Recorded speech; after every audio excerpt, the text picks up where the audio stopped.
because we've only got an hour. And I'll start by acknowledging that I'm joining you all from the unceded lands of the Dja Dja Wurrung and pay my respect to elders past and present, and also pay my respect to any First Peoples with us tonight on Zoom, and ask all of you to use the chat to put whose country you're joining from, so we can get an idea of the spread. And my brain is not functioning as well as it normally does right now. I have had a time. So if I speak more slowly than I normally do, some people will probably be glad, but others will think it sounds strange. We're going to talk tonight about where we've come from on the People's Food Plan and where we're going to, and hear what people's thoughts are. I guess also I should say some housekeeping, obviously the normal kind of sound off if you're not talking, but if you can have your camera on, especially as we're a small group, so we can see each other, that's great. But understand if you're not in a place or a spot where that's easy to do. With the small number, we might even start with a quick round of introductions so everybody knows who's here. Just it's always nicer for conversation, I think. So I'm Tammi. I'm a small scale farmer here in Dja country, and the president of AFSA. Jess, would you like to introduce yourself? Sure, absolutely. So I'm Jess. I'm joining today from the unceded lands of Pondomuka country, and I'm the general coordinator here at AFSA. So I've been helping with the People's Food Plan revision. I'm on that pass to Eliza.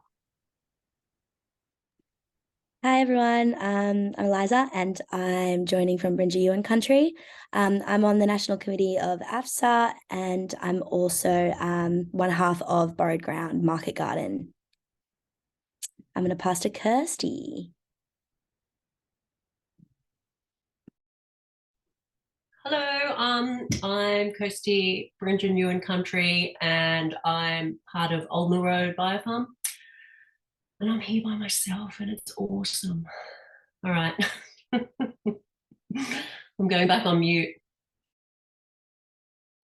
All right, Kate, I see you next on my screen. Okay. Hi, I'm Kate. I'm joining from Wurundjeri country and I'm a food systems, food politics academic at Deakin Uni. And I will pass to Emily. Hey, I'm Emily. I'm on Darawal country. I am currently working with Food Fairness Illawarra under Healthy Cities and working with a few growers as a farmhand, and I'm a cook and nutritionist, so kind of in the food world in a few different ways. Yeah, that's all.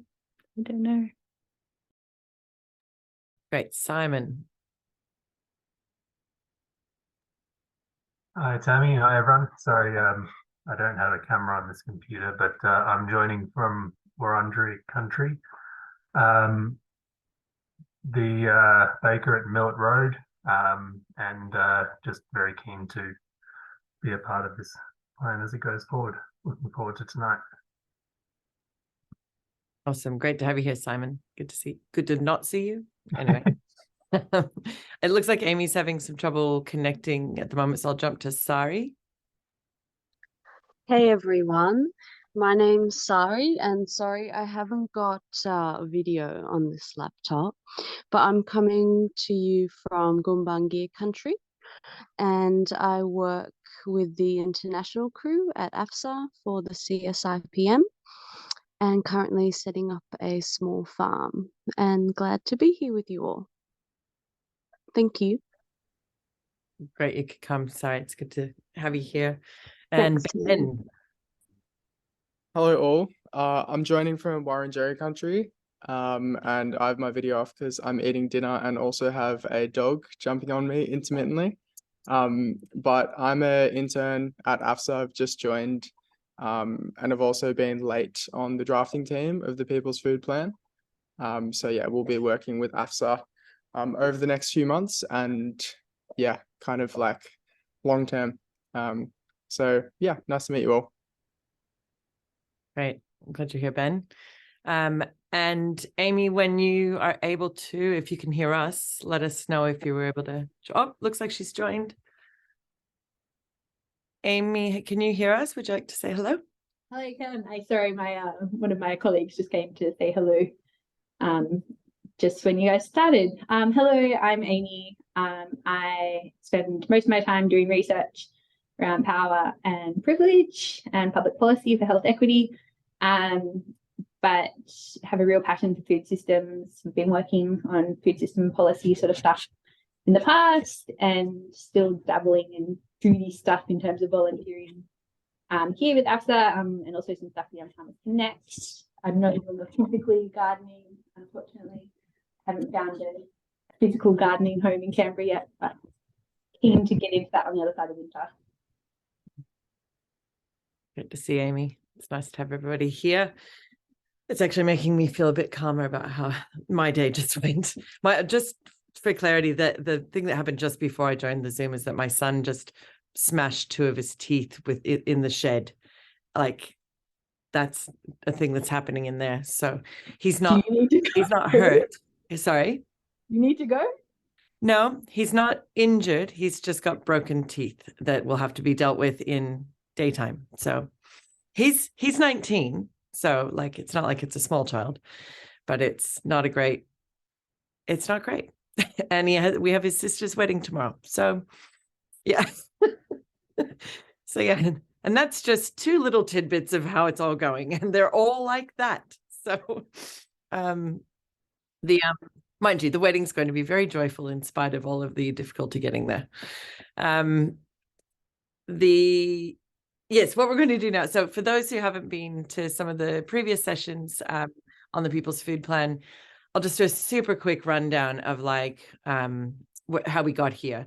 So, it was the People's Food Plan was the founding document of AFSA back in 2012. And we kind of sat on it as a pretty static document for the decade afterwards. And although I know it's been used a lot by researchers and sometimes by policymakers, it wasn't as sharply focused on kind of real policy interventions.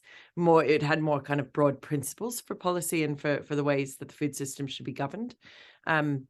Even though it was like a revolutionary document for its time, I think, and shouldn't be overlooked for that. Fast forward 10 years, and last year at the National Committee's strategic retreat, we actually had a chat about, as we would every year, should we update the People's Food Plan? And we thought, we actually have 10 years now of government submissions. We've put in over 50 submissions to government inquiries and processes. So we realized that we kind of already had the update in our materials, and that we were so engaged with a good membership that if we started putting together a framework again, we'd be able to come back to the members and check in and say, is this what we should be doing with the new People's Food Plan? So that's sort of how it started. It was in May last year. And then there was a period of kind of mapping the food sovereignty pillars with the original themes in the original People's Food Plan, trying to get those to form a kind of matrix, and then out of that pull the themes, and then because then you look at the themes of what we put in submissions to in government, and they don't map to food sovereignty particularly well. Like what is biosecurity and food sovereignty? So trying to make the themes something that will make sense to policymakers, but also to food sovereignty activists, and to anyone kind of lobbying for reform in the food system, really, whether they consider themselves a food sovereignty activist or not. So that was the challenge, still is the challenge. And I think with the draft that we have now, which has been through the targeted consultation period of, was that three months, I think we did, where we had it was 2 months. So we had very kind of deep dives into certain themes, like with First Peoples, with people who are particularly interested in problems of technology in the system. And some people chose what they wanted to come to. Some of you were at some of those, so you would know. From that, we kept refining the document. And so where it is right now, we're all quite pleased. We think it's a pretty spectacular document, but we also think it has some more work to do in this next couple of months to get it to launch phase in October. So even though it's a public facing document already, because when people are writing a plan, people should be able to see the plan, even if you're saying it's not complete. October is when we'll kind of make a big deal of getting it in front of policymakers in particular, but also other interested groups who might be thinking about how they can use it as a tool in their own advocacy. So as the document stands, you know, you've got the sort of the problem of the capitalist food system, and then capitalist colonial food system, and then you've got the solution, which is agroecology and food sovereignty. And then we go into those thematic areas. And although there was talk of making those kind of go production, processing, distribution, consumption, we realized that to a lot of audience that wouldn't make much sense either. So sticking with the themes through the targeted consultation seemed to make more sense. But that's not immutable. Like, people could actually suggest some other great idea and we'd be super into it. But after the section on the, you know, where we set up what the problems are and then we set up the solutions, it goes through everything from people's and communities and collectives actions to what educational institutions should be doing, and then the people's policy recommendations in each. And those are now filtered by local, state, and federal government to make sure each bit of government, because we know how they read often, will just come to the section and find it right where they need it. What that's also meant is the document has a fair bit more repetition in it than it originally did, in case somebody silos off a section and doesn't realize there's other stuff they should have read. And I think that's appropriate, but we're also using cross-referencing to say, for more on this, go look at this other part, to just not have to completely repeat all the time. And before I open it up to comments and questions, I'll just say, so Ben and I have been working on the area around the what can I do? So one of the things AFSA is conscious we've been criticized for at times is because we're very farmer focused, we're farmer led, because our theory of change is that we have to fix production systems to be able to fix everything that comes after downstream of that. But sometimes people feel that we don't have enough of a focus on urban eaters in particular. And so and also wanting to be able to say, you do have ways you can empower yourselves in your daily lives. And although our theory of change is that most of that is by collectivizing, there are also personal actions that are useful to these movements, obviously, but also quite personally empowering to do. And so while we don't want to say composting is going to save the world, we think that it does have an impact on your sense of self to perform your ethics of practice. And that reification is part of movement building. And so Ben and I want to, we want to kind of rejig that. What can I do? What can communities, what can collectives do? And we're interested in putting on more of a spectrum of where is the strongest impact. So if it's like at society level impact, then that's where it would sit. So in the what can I do, join a collective would actually sit at society level impact, whereas compost would sit at personal level impact. And yet we don't want to downgrade that, again, that kind of reification of the ethical self that's actually helping progress the movement and more people feel good about what they're able to do. And obviously in all of that too, we have to keep making space to always acknowledge for those who can't make certain choices, you know, because it's an illusion of choice in many cases. If you live in a food desert or you live in an apartment or whatever, you're on a low income. So that's the kind of thinking there, is that we're worried that the people's actions as they stand do look a little too atomistic and kind of neoliberal. And we don't think you can shop your way out of the climate crisis. So we'll make that clearer, I think, in the restructuring of those sections, while not wanting to discount what people do in their own homes. I think that's it for me on the overarching introduction. Any questions on any of that, or any comments you already came with that you wanted to say about what you think about the 200 pages of People's Food Plan? It's actually the length of my PhD thesis at the moment. One of our community members said, "Don't you wish you'd thought to do those at a different time?" Probably. No questions or comments?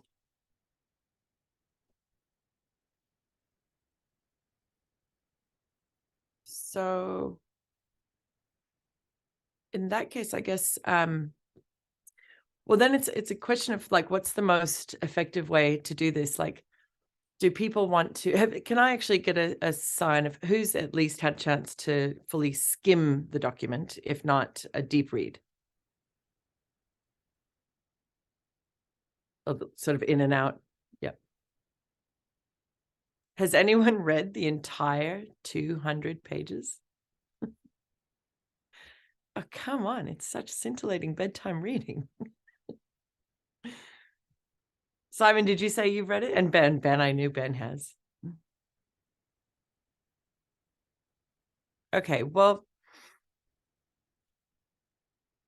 Simon doesn't know how to put his hand up. That's fine. You can go for it, Simon.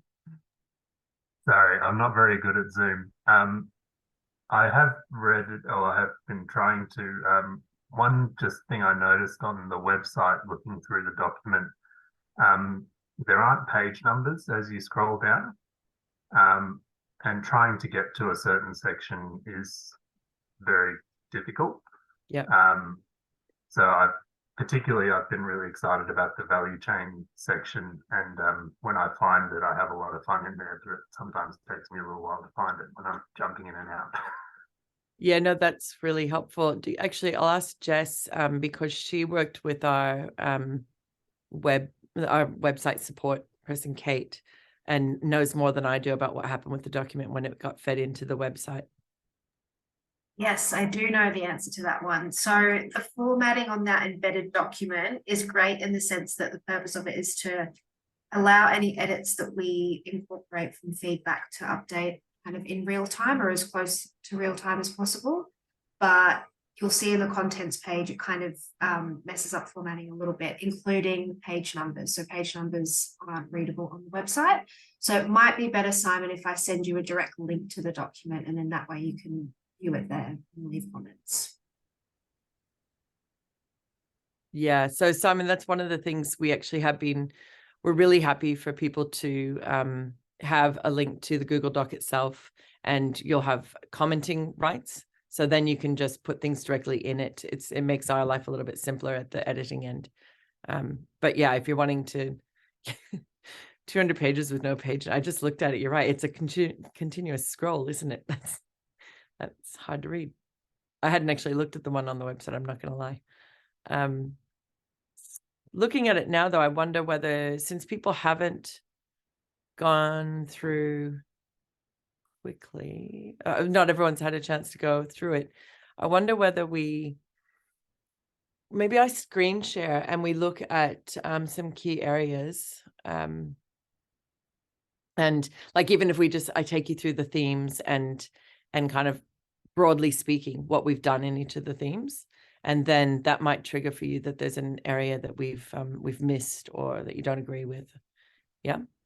Okay. Yeah, Tammi, can I just ask, what at this point now, what's the main thing that you feel? I feel like you and Jess have probably been across it the most in more recent times.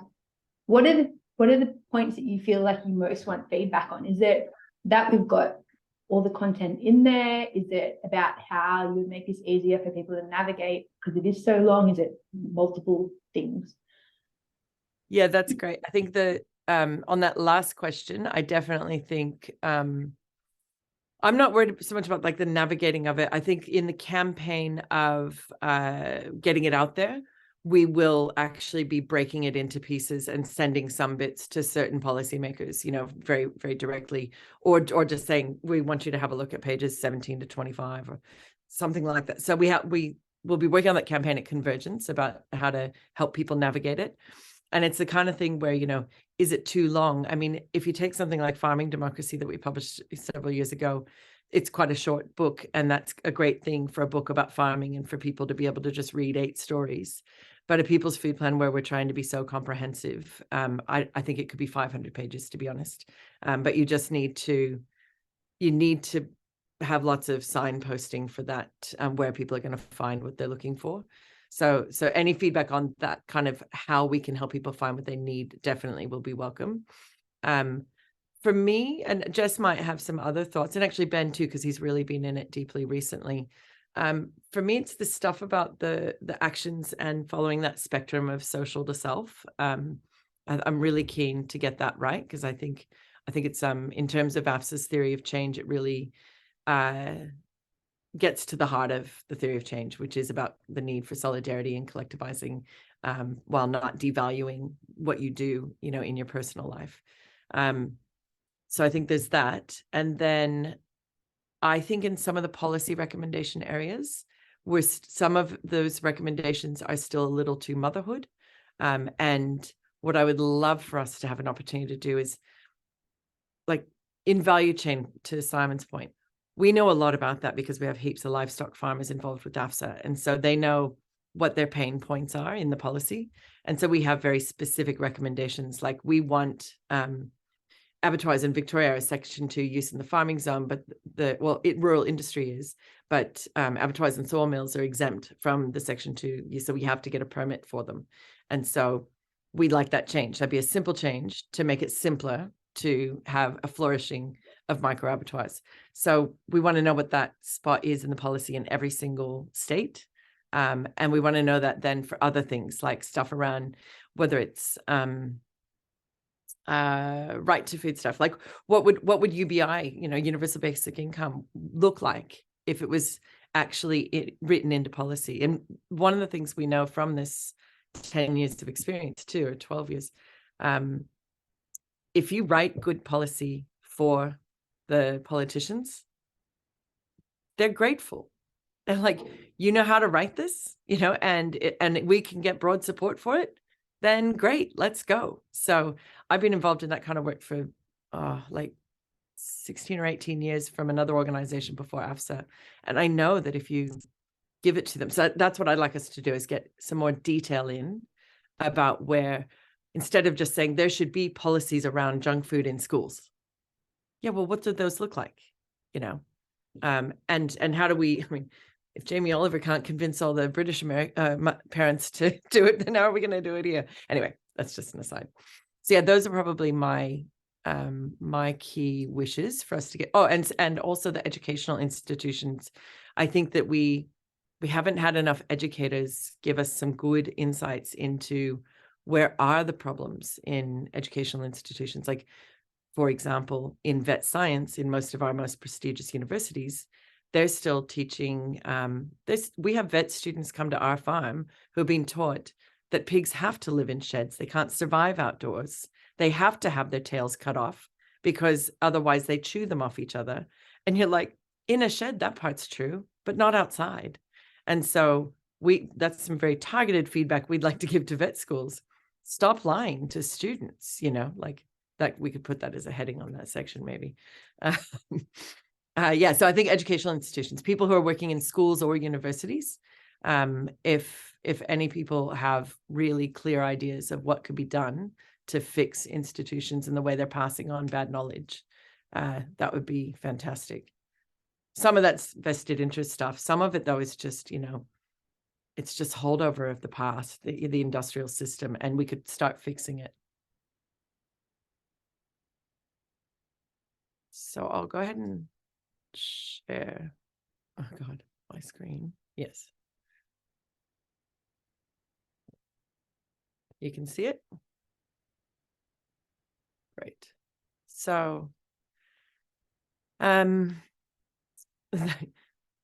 I did write that exec summary, didn't I? I forgot. Sorry, that was a while ago too. If you haven't read the exec summary and you don't have time for the 200 pages, I do recommend that, because we get to the kind of key areas of each issue. I will just take you through a few things. So in the First Peoples section, although we had some feedback from Indigenous members over the year, it wasn't a huge amount, and really a former National Committee member, Mads, who studied Indigenous studies and works in Indigenous communities. She and I mostly, because my PhD has to do with these topics as well. So we wrote it mostly. And then after some direct consultation with First Peoples organizations that we hadn't previously been connected with, we got some really helpful feedback and started doing a lot more coming from the perspective of them rather than from us about them. And so I think that's still ongoing. We're connected now to kind of a group of different people from the west to the east. Actually, we're very fortunate that Jacob Birch connected us to a lot of different groups. So that section, I think, is rapidly improving. Right to food is, I mean, it's what you would expect. I think it's a really important section because of the what I see as kind of unhelpful sort of ways that people posit right to food against food sovereignty, as though they're not the same. And I mean, right to food can be done in a very food security way that doesn't look at food systems, but I don't think the right to food movement is trying to stay in that unsystemic space. And food sovereignty has always had the right to food at its core, but because of the focus on smallholders, I think it has definitely been somewhat blind to urban right to food in particular. So I think what's exciting here is we know that now. We've been doing this work for so long, and we're really trying to work out the ways to be better allies to our urban cousins, for those of us who are out on the farms, and ensure that we're advocating for everybody's right to food, not just any particular groups. And it's interesting, it was kind of a late realization for us that although we have advocated for UBI in submissions for years and years, we've never fleshed it out as like a kind of campaign. And increasingly, probably because of what I'm reading in my PhD too, I really think that food sovereignty movements globally need to get onto a serious UBI campaign. And that's kind of one of the fundamental levelers that's going to start to ensure a right to food, is if everyone just has enough food, enough money for food. Land and water use is a huge section because it's what our members come to us for help with the most. So as you know, we're working a lot on land access broadly. That's what FUPL has been working on. And now there's a really exciting discussion that we're in with some lawyers and funders about setting up an agrarian trust in Australia. So, which the group is talking about things like social housing included in what the agrarian trust might support on farms, and then the ways that we can work on legal reform to have more dwellings on houses that are genuinely being used for agriculture. So that's pretty exciting. It's kind of a coming together of FUPL and the LDF in a way. And it's powerful to see what happens when you've been doing the work for a decade and you have people now invested and able and with the right skills too. So land is always central.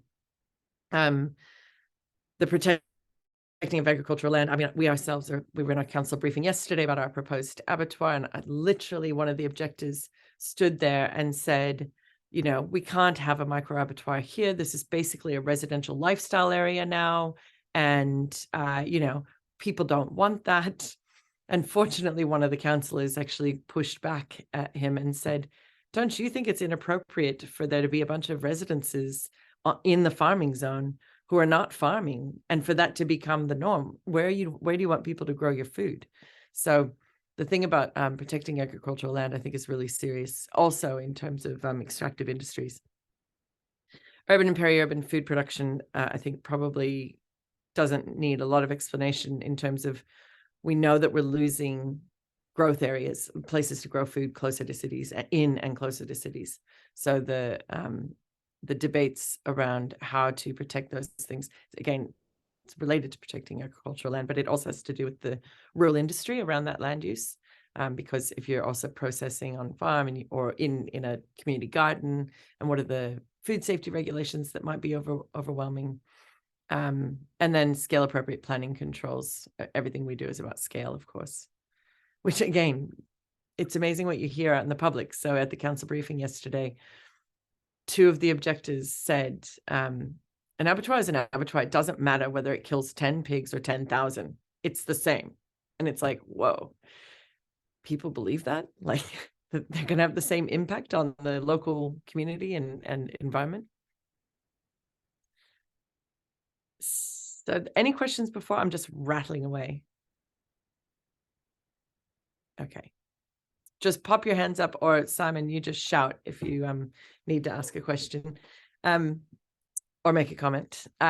So water is in the water is in both land and water use and in water, because in terms of because water is really complicated. You know, we have CMAs and we have I just forgot the name of the other ones, the other water authorities, but one is for like how water is extracted and for what purpose, and the other is for what happens with water when it goes downstream, basically. And so the water section is trying to deal with, I think, quite a lot, and it starts with protection of clean water for First Peoples in particular, but really anyone, especially the remote areas that have really big issues. So I just noticed from the chat that there's something. I should be looking at these two so that I'm responding. Yes, that's great. Thanks, Amy.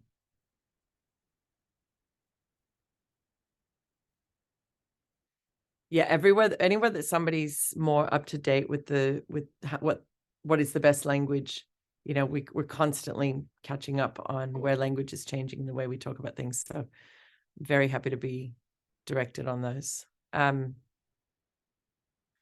So I'm going to jump to biodiversity as biosecurity is one. It probably gives you one of the clearest examples of where we tried to see how to help policymakers look at what they need to look at. Because if we had biodiversity in one section and biosecurity in another, I know from multiple meetings with governments that they don't realize, in many cases, they have not realized that biodiversity is part of the question around biosecurity. It's really, really frustrating.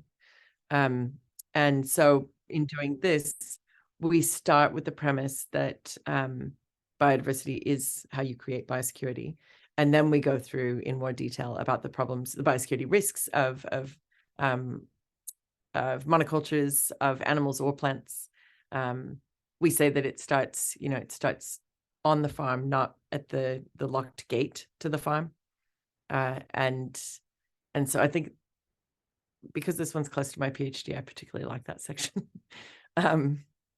Value chain, again, is a constant struggle for our farmers.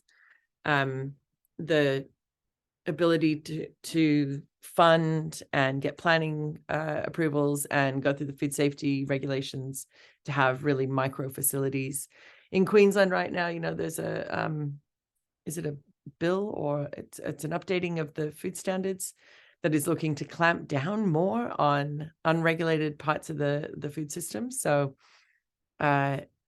included, Penny wrote an amazing submission for us to that review while I was away. And there are things like if you're a private chef who goes into people's homes and cooks for them, they want to bring that under like a licensing as though you're a restaurant now. Like there's a whole bunch of small things. I mean, not that we're here to advocate strongly for private chefs in people's homes, but you get the point about like overreach in terms of the food safety regulations. Then food safety comes up a lot for us. And so you might have seen that we've been running the license to sell lettuce campaign at the moment, because in changing the food standards to put melons, berries, and leafy greens under new standards, which has happened. It's being gazetted and it comes into effect in February 2025. But it's scale blind as usual at the moment.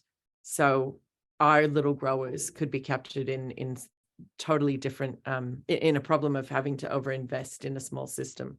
So we got in early enough on that one that we can work with the states who have the job of implementation to help them kind of understand the different risk profiles of different scale vegetable growers and fruit growers, and see how they can implement that in a way that is appropriate to the scale of our farmers. Animal welfare is a pretty short section. There's, oh, you guys are still chatting. I'll come back. Animal welfare is pretty short and to the point. You know, we believe in supporting the 5 freedoms, and we want animals treated better across the system. And so, yeah, there's not a lot that we needed to say there. Technology is getting bigger. Technology is a kind of complicated section, right? Because, you know, you think about it and you've got things like GMOs, which are an obvious sort of food sovereignty concern because of corporate control of the food system.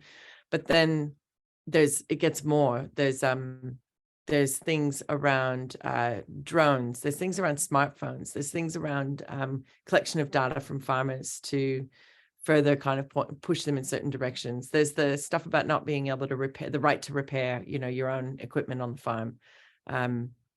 The tech is actually huge in terms of the concerns we have. The things about e-commerce and, like, you know, I've been in FAO meetings where they've said, well, Alibaba can save everyone in the pandemic because the farmers can sell all their stuff through Alibaba. And it's like, Alibaba's not the solution here, but Open Food Network are really great. We actually managed to get them into a couple of FAO documentation now. They are looking at open source e-commerce tech, which is great. And then obviously ultra processed foods, which we actually deal with in a few places in the plan, because it's a right to food concern. It's we think it's a food safety concern, even though we know that they treat food safety as the things that kill you quickly, but we'd like them to include the things that kill you slowly in food safety. And that's the big overview. And then, yeah, we paint agroecology as the solution. And for those who aren't entirely familiar with agroecology as a science, a set of practices, and a social movement, it's worth reading the 13 principles of agroecology, which is in the Gleesman text, agroecology. And it's also, I think you'll find it not on the FAO website, because they have the 10 elements of agroecology. If you look up 13 principles, you'll find it. And it maps to, and I'm not at the right desk to show you, but it maps to the 5 levels of food systems transformation. I'll grab the link too. That would be great. That's really what the theory of change for the whole movement is about. And so food sovereignty is embedded in agroecology, and agroecology actually does include local communities. It's like not just about farmers at all. It's very much about human and more than human relations in agroecosystems, right through to eaters, you know, all the way down the chain, so to speak. Hopefully there aren't so many chains though. Does tech include anything about simple infrastructure? Yeah, absolutely. In fact, that's the position that we take in solidarity with the others around the world, that mostly what we need is good reception and a smartphone that can tell us the weather. You know, like those are the really useful things, not so much drones and big data.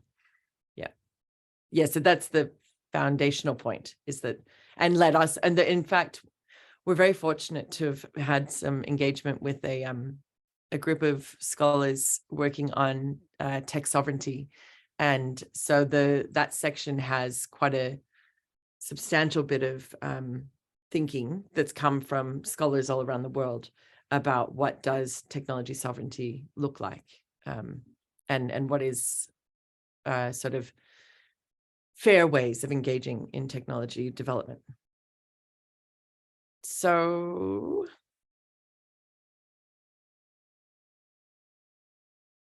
I might then, even the table of contents is really long, isn't it? So, the list of acronyms should be much longer, I'm pretty sure. Yeah, then there's the about. Oh yeah, so the introduction, which you get to on page, like, I don't know, 40 or something, is intentionally kind of taking people through a food sovereignty framework and also agroecology. It's giving a few different ins to how you can have framing questions. You know, some people use the holistic management framework to have their testing questions and things. So we've used who produced the food, how and for whom is a La Via Campesina set of questions, the global movement of peasants. And it can answer a lot of things, just those three those three questions. We've currently, actually, this is something I'm interested in. We've currently added, is it local, to this list at a recommendation from somebody in one of the sessions. As much as we bang on about local food, I'm not entirely sure it belongs in that list, because I feel like the other questions get to the heart of food sovereignty already. If it's ecologically sound, culturally determined, and ethical, and nutritious, then it's probably either local or it's come from, like, you got some smoked pimenton, some paprika from the co-ops in Spain who sell it into distribution centers, and it's a really highly portable product that doesn't need refrigeration, and it's a very specialized thing from a place. So is it local? Does that matter in that question, you know? Also, different countries have really different notions of local.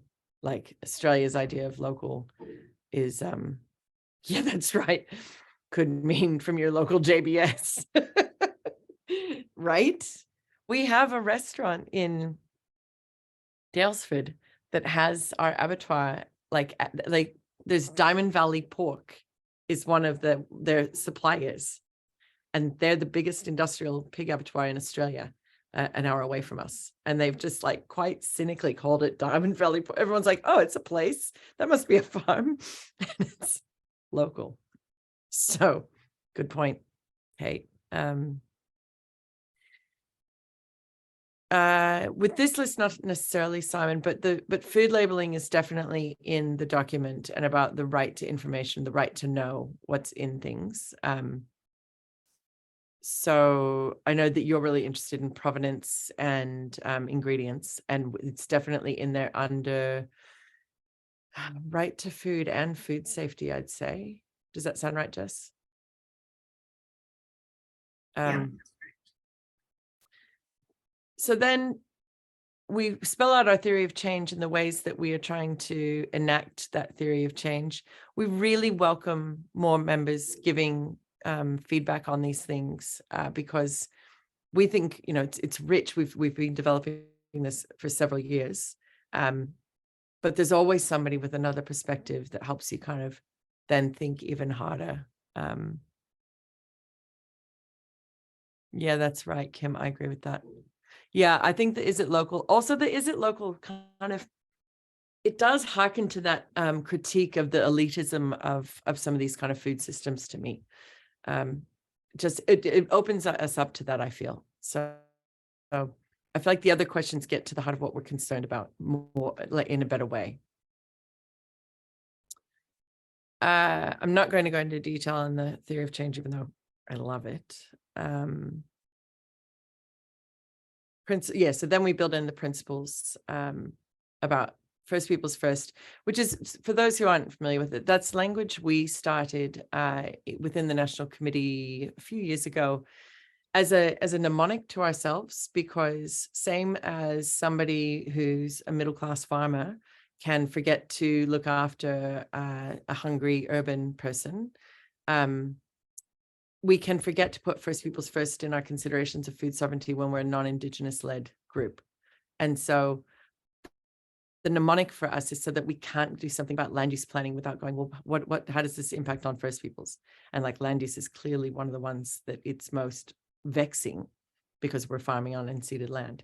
So therefore, things like helping our members have ideas about that you can pay the rent as a transactional kind of form of restitution.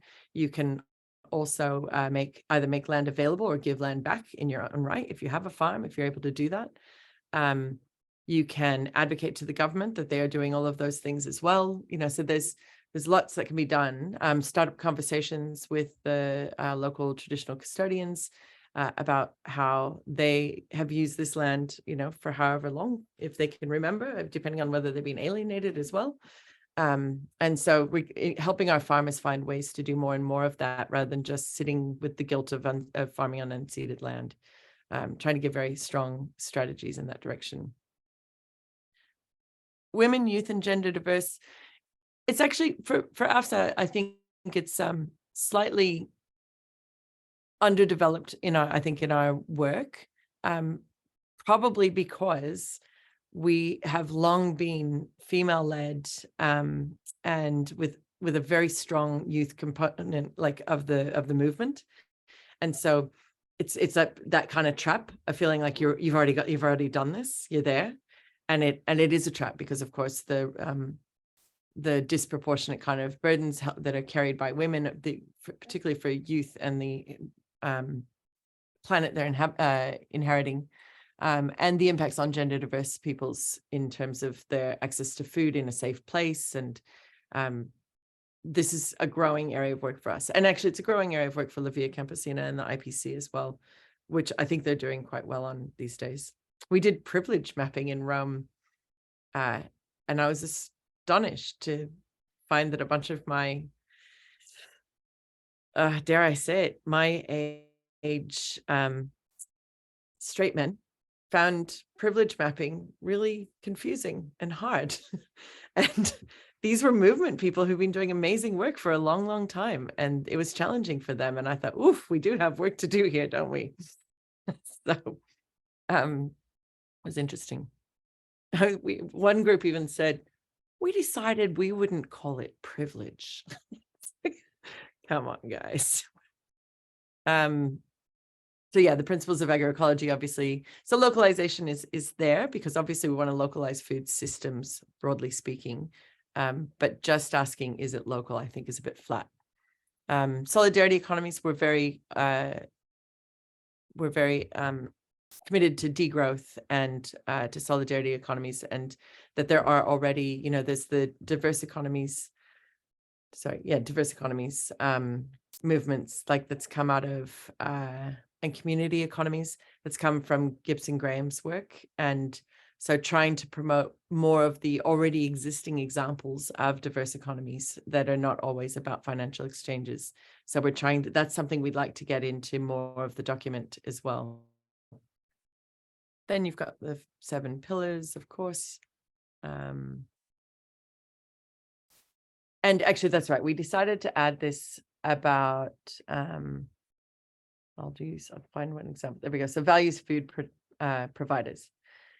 One of the things we're trying to do throughout the document as well, I didn't mention the false solutions, but one of the things we're trying to do is debunk where basically the capitalists or the colonialists can come in and say, well, we can sell you a solution to this.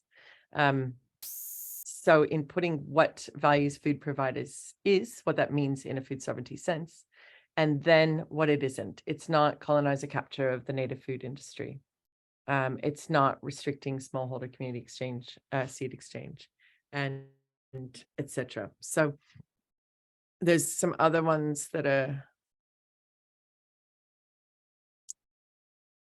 things like the digitalization of agriculture, or making decisions for us instead of with us, or having us make them for ourselves. So you'll see that kind of bookmarking all the way through. And again, if you have ideas, like you see another example and you think, oh, I've got one of those, then throw it our way, because false solutions are thrown up all the time. And then trying to, food is sacred is one of the pillars, and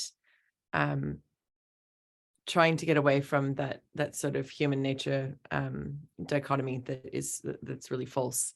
And so in all of our work, talk about the ways that we are nature, and we are in harmony with nature. And if you can't treat the land the same if you do think of her as your mother and as part of you, or you as part of her. And so that sort of language in our movement is really, I think, fundamental. Any questions up to there? That's just the introduction, really.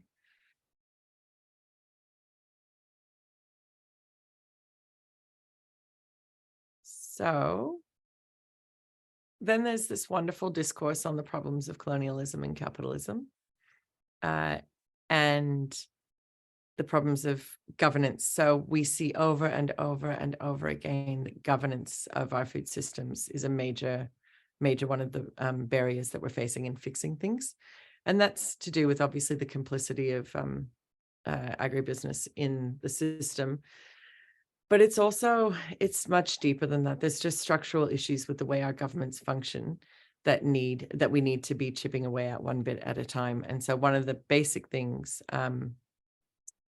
that we're talking about with governance is insisting on participation in decision making about processes or things that are going to have a material impact on people's lives, that the people whose impact it's going to have on should be involved in those discussions.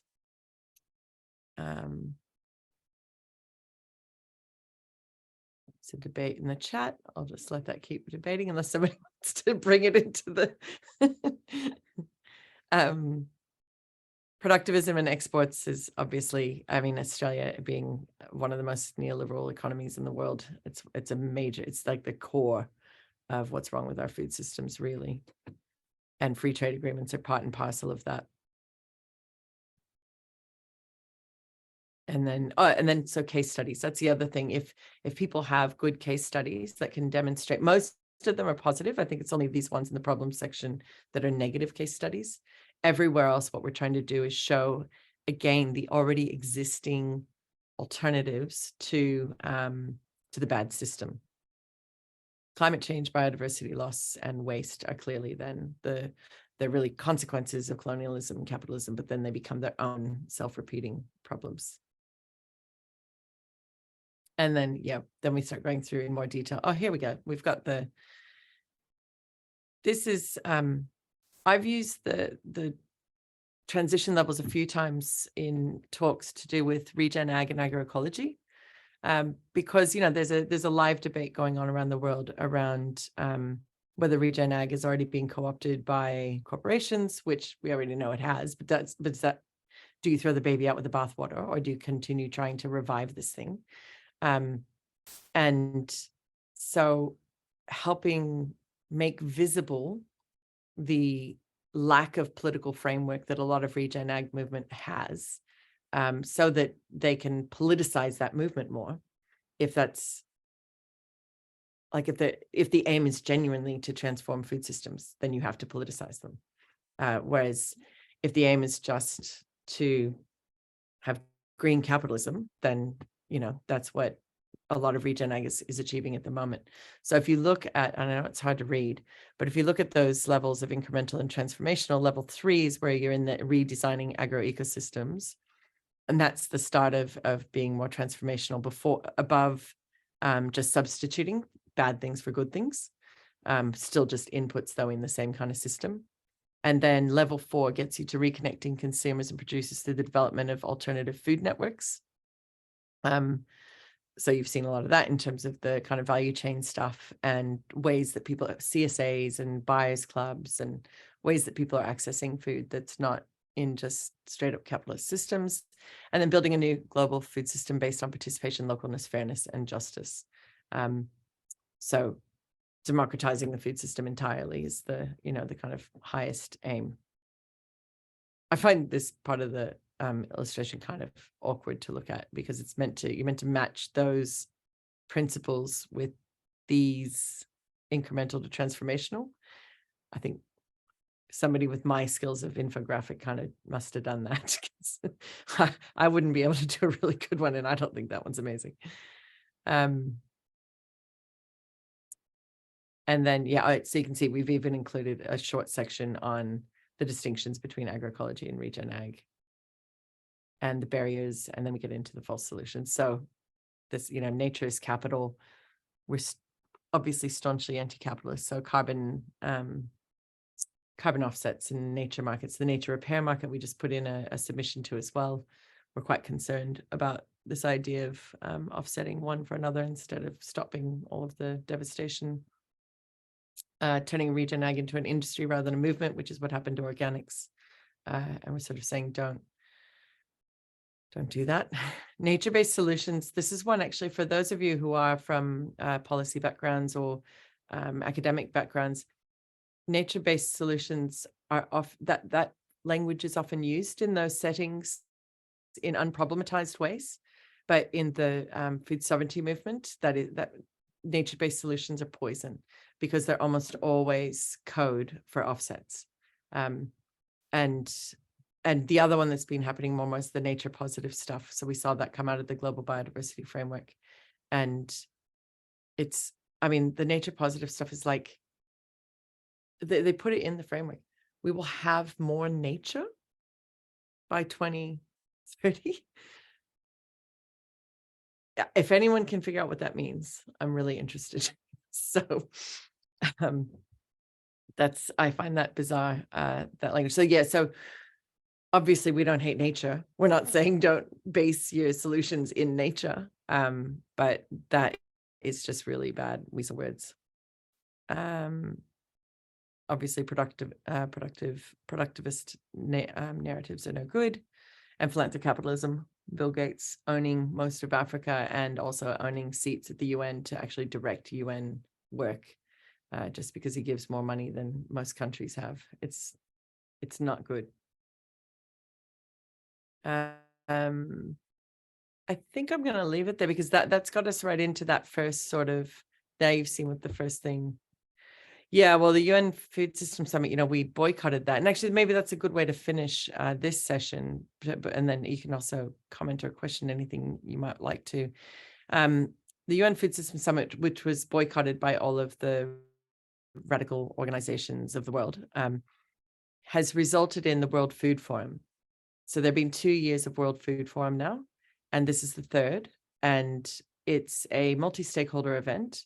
It's got heavy involvement from the WEF and WEF and IMF. And the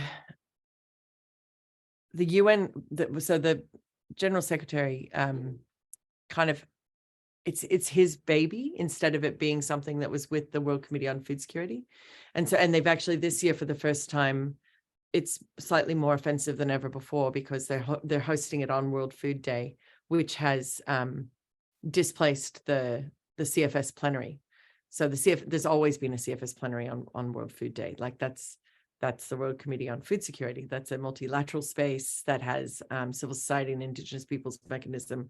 It's the only UN space that has that kind of articulation, and now they're going to host this like world festival on those states, which is also, by the way, when we're having the food sovereignty convergence. And so we'll be advocating strongly against it. The meetings I was just at in Rome, it was agreed that we needed to have another counter mobilization like we had for the UN Food Systems Summit. So we're working on some Instagram slides and things to do that, start getting people across what the problem is so that more people see it.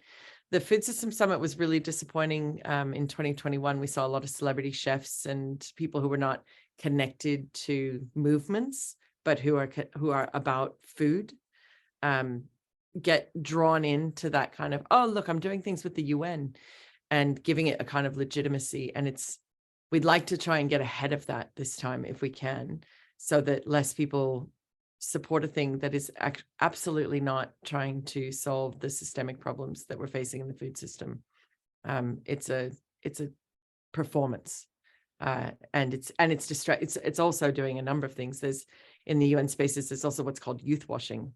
So they've created entire youth spaces that they're handpicking them from organizations that are not part of global movements, and so they're not sort of well versed in what the struggle is, and yet they're well-meaning young people. They want to be involved in things, but they're being siphoned out of potentially actually being involved in real change. So yeah, watch out for youth washing. Is like everywhere now. That's the big one we're seeing in all spaces. Of if the youth say it, you can't disagree with it, right? So, which is like nothing against young people. There are heaps of them in our movement, so the rest of them should join us. I think I'm going to stop there because we're at time, but really interested to hear anybody else's thoughts. I'm sorry I ended up just talking so much. I didn't intend to do that. I didn't have a plan actually when I got here. So here we are. So Tammi, if I commit to reading the whole thing, could you now still say, like, can you formulate a list of the things that you want people to look at? So then if you had a group of people that committed to doing that, not saying people on this call, you guys don't have to commit to that, but just so I'm really clear on when I'm reading through it. What you're reading for. Yeah, I think I find that would be useful for me. because there is so much.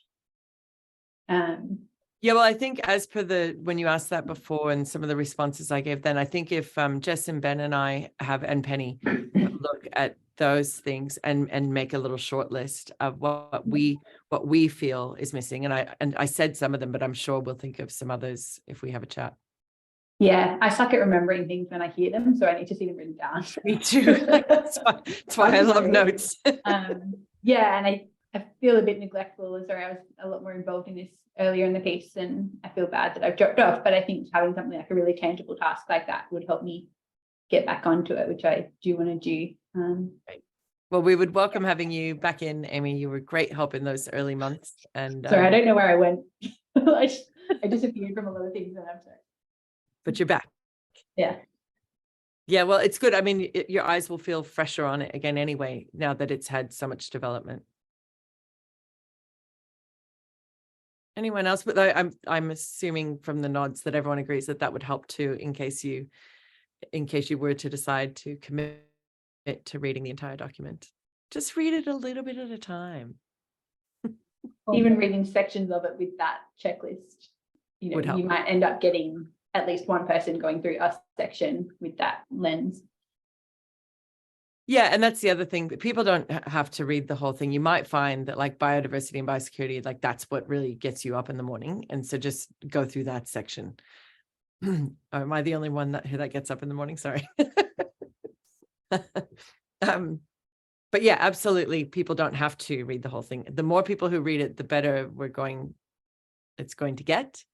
But if you can only commit to sections that are also that are in your wheelhouse, like stuff that you understand better, and instead of trying to kill yourself reading the whole thing, like it is actually very long. We know that, as it needs to be. Okay, well, we will put together those lists of some guiding questions that are more focused now from having got this far in the process, and send them out to you and to the whole membership, so that people have more guidance in what they're reading for. Thanks for that. And actually, I hope that was helpful, the sort of brain dump I just did. I found it helpful for me because I haven't looked at the document in about 6 weeks. So it was good. And it was good to be asked those questions, Amy, about like, well, what do we think isn't quite right? It's like, you know, when you're working on a really big piece of work like this and you're thinking there's just something not quite there. And yeah, your question elicited some of what I think that is. So that's helpful. Okay, well, I'm going to go have some dinner. I don't know about the rest of you. And check on my son's teeth. Yeah. Yeah, I hope he's all right. Yeah, I know. Oh, actually, okay. Yeah, I'm going to go deal with a whole bunch of things. Okay. Thanks, everyone. Thanks.